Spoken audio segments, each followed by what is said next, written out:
าจังโดนล่ะพี่น้องรถแมคโครเพิ่งจะลงบ่อดิน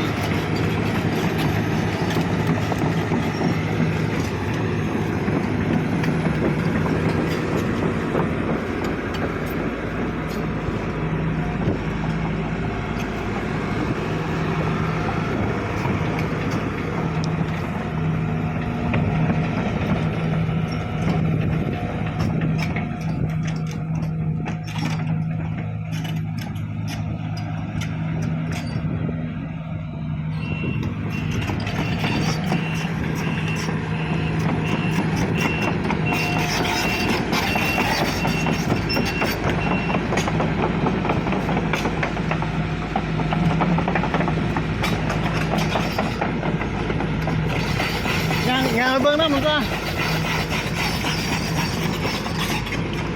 มันสิลงไปจังไหนห้องเพิ่นน่ะ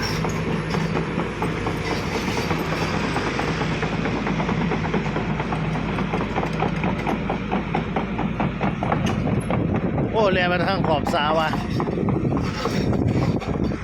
เดี๋ยวครับเดี๋ยวเอารถแล่นลงน้ำกวนรถจักแล้วเห็นแล่นลงสาเลยอยู่ขอบสาเพิ่นเดี๋ยวรถล่องเร็วเอารถแล่นน้ำกวนเบิ่งเด้อโย่อย่าสว่ารถแรงเลยว่าไง